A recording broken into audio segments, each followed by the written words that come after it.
Pasca Idul Fitri 1444 Hijriah, minat warga untuk berinvestasi emas dilaporkan mengalami peningkatan. Salah satunya seperti yang terlihat di kantor Pegadaian Palembang, masih tersisanya uang tunjangan Hari Raya THR menjadi alasan warga untuk dapat mulai berinvestasi emas.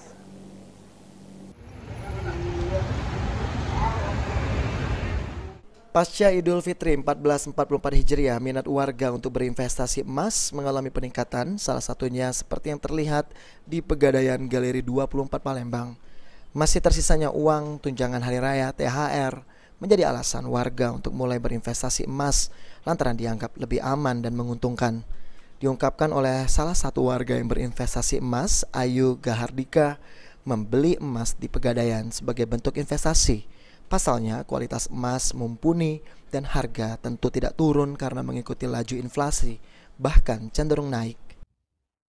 Mau beli emas, perhiasan. Beli emas apa? Cincin. Beli emas di sini karena untuk investasi ya? Iya, lebih ke investasi sih Mbak, karena kan harga emas kan nggak ngikutin inflasi juga. Sementara itu, Deputi Operasional Kantor Pegadaian Palembang mengatakan transaksi meningkat lebih dari 25% dari hari biasanya. Dari dulu masyarakat Indonesia sebenarnya sudah paham.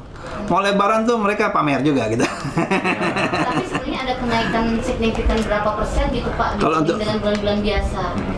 Ya, datanya saya belum dapat ya. Yang pasti itu ada kenaikan dengan terbukti bahwa jualan emasnya di Galeri 24 itu semuanya rame gitu. Ishan Palaloy juga mengatakan pentingnya berinvestasi emas karena harga tentu tidak turun, bahkan cenderung naik signifikan.